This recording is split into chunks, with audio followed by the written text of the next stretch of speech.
hello. There is nothing like being poor to put you in a continual state of prayer. That's how St. Francis lived. St. Francis, and I learned about St. Clare through the Waldorf education of saints.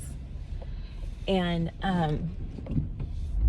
they had vows of poverty and subsisted on whatever people donated to them. And they survived their whole lives.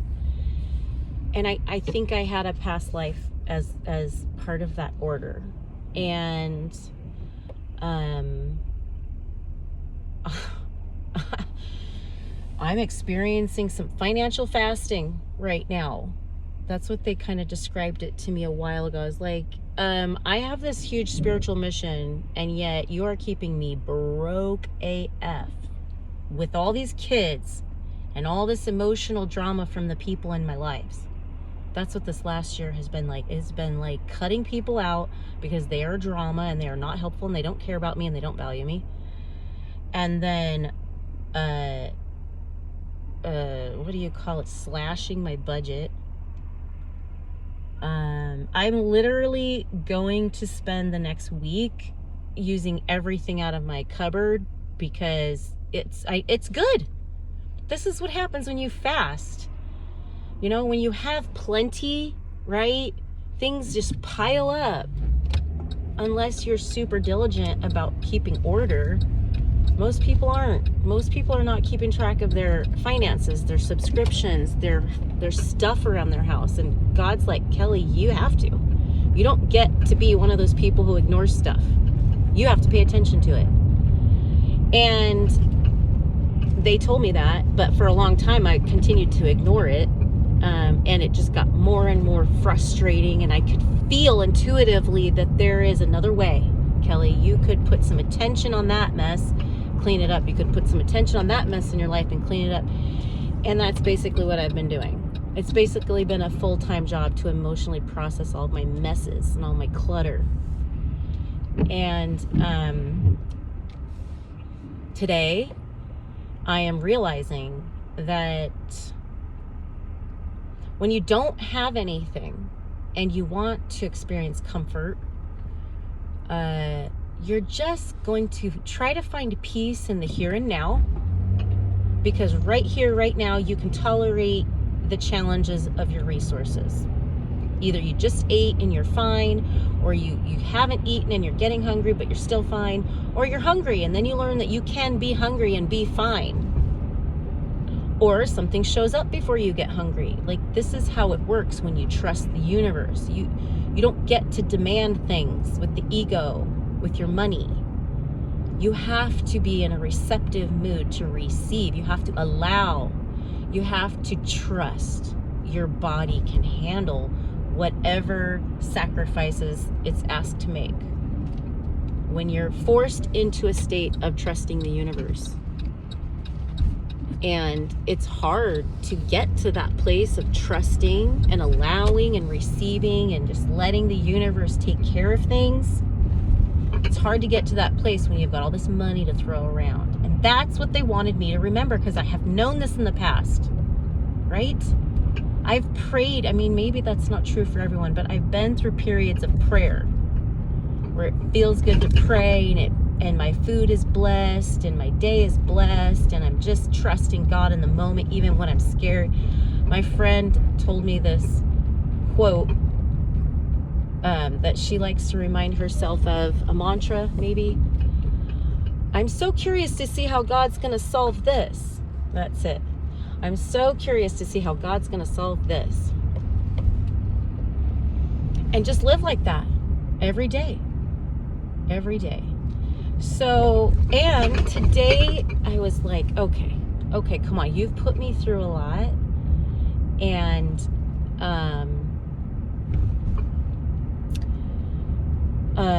when am I going to get some relief? I'm like waiting and waiting for God to send some sort of income for me, and God's like, I think of her as she now. Oh my gosh, that's funny. Both my son and my daughter considered God a woman. before I did, before I was learning about all of the goddess. Kamar and Amir both told me that God is a woman. I don't know where they picked that up. That was a past life memory for them, because they both were firm about it, and they didn't hear that anywhere. They brought that in themselves. Their heart is talking to them. So what did they say? Okay, there was that. Okay, I forgot what I was going to mention, but I'm having a lot of downloads about how to exist with trust. And another one was like with a financial block. My ego is feeling triggered by fame, or by me exposing myself publicly to strangers. Like, there's a little bit of fear there, and I'm not quite sure why. I don't know if I'm not afraid of people liking or not liking my videos. I think I'm afraid of being seen and having a lot of attention, actually. And so anyway, before I figured that out, I was like, gosh, I have a lot of anxiety about putting flyers up. And I just heard, don't make it about you. Make it about the message. Okay, you are a vessel, Kelly. You are a hollow bone. You're just a character that we've shaped into a personality that can deliver this with just the right flavor, recipe of expression for your collective of people to listen to. Okay, Kel, your life was chosen and designed to be the storyteller of this mythology that you're bringing forward, that is the original mythology. And it doesn't have to even be true. You don't have to prove this to anyone. Does part of it resonate to be helpful? It's all self-help. So people are going to benefit by watching it. So that's the mantra I'm going to tell myself. And then another download was that I'm going to start my day with the positive affirmations. Everything works out for me. Do you feel that? Everything works out for me. And maybe it doesn't feel true. Maybe I have to start with something else. I've been working on that one for a while. And every time you say it, there's a part of you that's going to understand where it doesn't feel true. Because your truth is a gauge, and your feelings are how you interpret your truth. Your feelings are how you gauge your truth. Okay? And when you say an affirmation that you want to be true but isn't true, when you say it, you're going to feel in a non-verbal way, you're going to feel a mild bit of anxiety around how it doesn't feel true to you. And changing that, how it doesn't feel true to you, to for that affirmation to go from not being true to true, that's what your guides can help you with. That's what love can help you figure out. So love not only tells the truth, but it also tells beauty. And there's a version of you that's beautiful.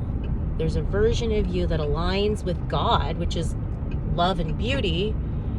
And there's a version of you that aligns with God. It aligns with your happiness, your highest joy, your best version. It's your true version. So anything that comes up when you say, everything works out for me, and something comes up negative about that, you need to change that story. You need to change whatever it is that comes up that's negative. There's going to be a voice in your head that goes, nah, that's not true. That's not true. And what does that voice believe?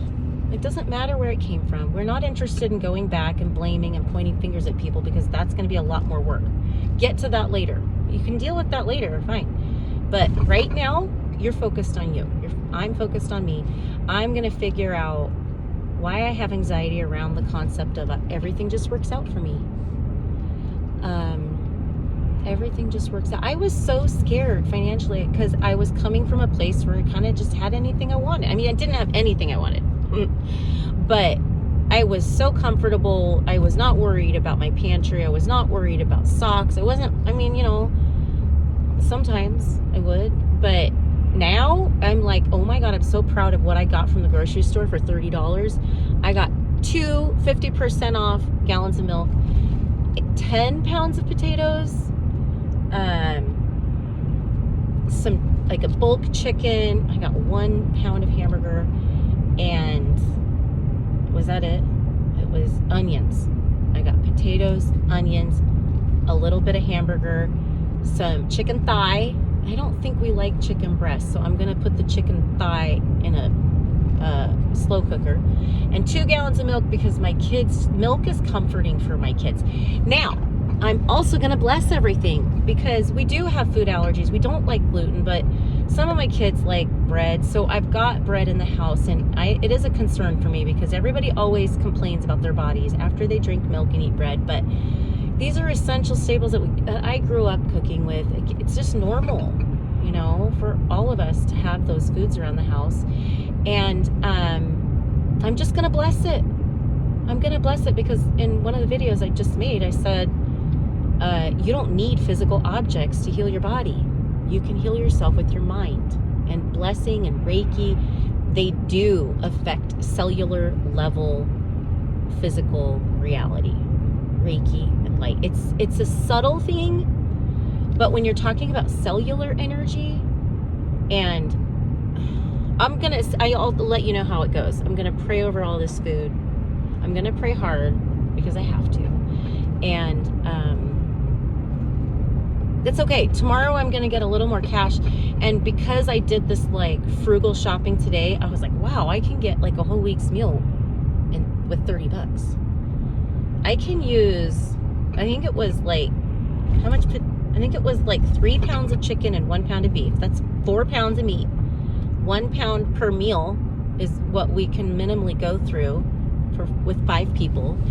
And my ex-husband is North African. I learned a lot I can make lentil soup. We have ramen. We could get through the next 2 weeks with this food. I could put some of it in the freezer and use 2 pounds this week, 2 pounds next week. You know, these are the sorts of things that I have not had to think about for a long time. Because who would think about this if they didn't have to? But I've done it before. I know how to do it. And I was scared of doing it because I was feeling sorry for myself. Wow, was that holding me back? Feeling sorry for myself. They said, Kelly, decide when you're done crying. That's what the Divine Mother said. I know she was talking to me. The grandmothers were there for that cry because they were holding my shoulders. They were just supporting my energy while I was crying. That was a big deal. That purge was a big deal. I don't understand what it was about. I don't understand why they had me videotape it. But I don't even know what's happening. They are teaching through me. So I'm just staying. It's like I could get scared. I could think 2 days into the future and go, oh, I'm scared. But instead, I'm just not going there. I'm just like, don't even think, Kelly, you're not even there yet. You know how you have priorities and you're like, okay, I can't think about, like if you're a triage nurse, my life is a lot like a triage nurse. If you're a triage nurse and you have one kid with an ear infection, one kid with a bleeding arm, like a huge laceration, and one kid with a headache, you know, the bleeding arm gets taken care of first, then the ear infection, then the headache, right? Triage. So if I have $30 and I know I have to get through 2 weeks, I think to myself, what's the most important thing I could spend this money on right now? And it was, the first 2 things were like milk and onions, because I have tons of dried beans. And you put an onion in a crock pot with a bunch of dried pinto beans, it tastes amazing. You add a little bit of salt, it's amazing. Beans and salt and onions are like, it's really good. And my kids do not mind beans and rice. We don't. They actually really like black beans because Amir has a gluten intolerance, and I don't. Who has time to cook every single day? I've been cooking for 25 years for all these kids. My oldest is 22, so I have been a stay-at-home mom. Well, part-time until stay-at-home. Anyway, I don't want to cook every night, so a lot of time we'll just have black beans and rice. But they love it. Black beans are amazing. They taste amazing. We love Chipotle. And so we're gonna do, black beans and rice with some sour cream and some lettuce and some cheese and salsa. And we love it. We eat that We should eat that once a week. I should just have every single Tuesday be like that. Okay, so anyways, I got this.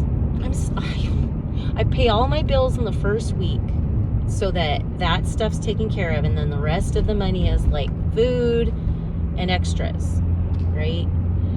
I try to schedule my bills so that they come out really early, so I don't have to remember this big, chunk of money going out in the middle of the month, and then I'm like, knocks me off. I want everything to be intuitive. I don't want to think about it. I don't want to look at it. I don't want to keep track of anything. I'll just be like, this is what I have, and I sort of mentally keep track of it.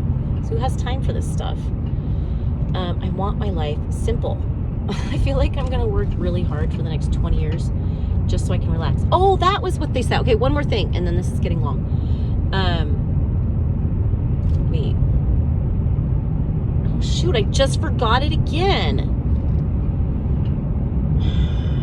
20 more years. Okay. Oh, I remember.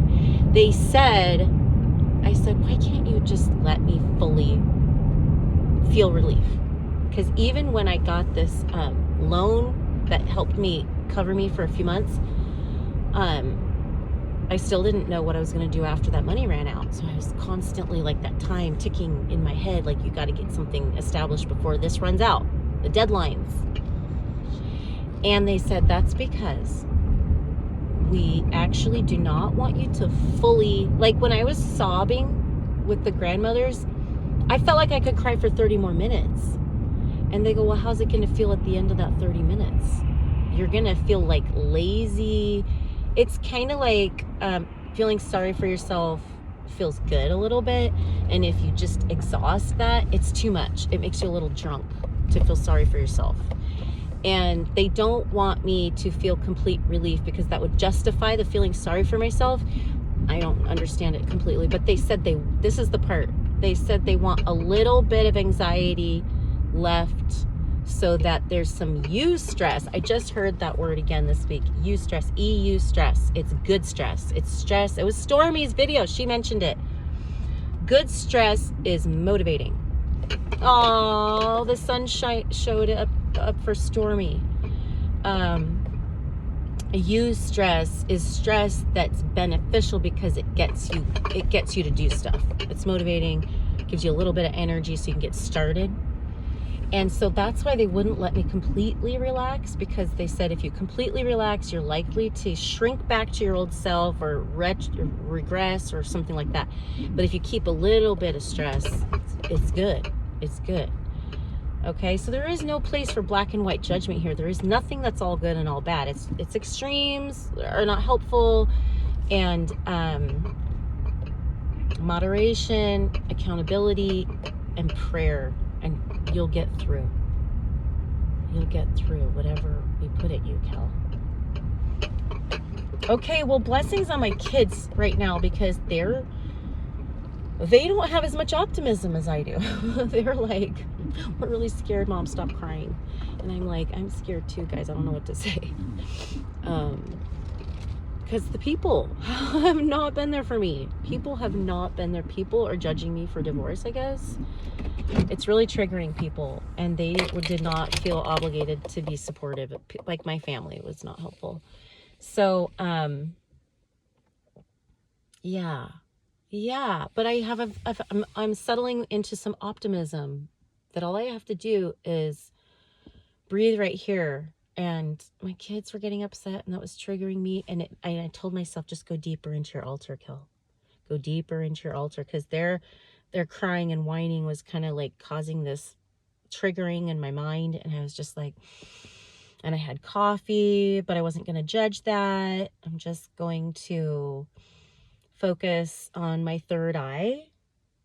And I've created that as a safe place for me. Like my third eye, between my temples and behind here, it's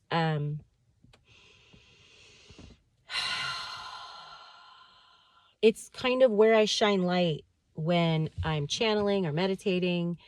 And they invited me to create that to be whatever I want it to be. It's kind of turning into Mother Earth's crystal core from the meditation.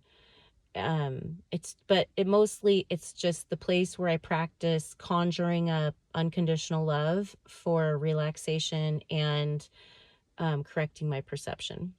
So, okay, just wanted to record that. Namaste.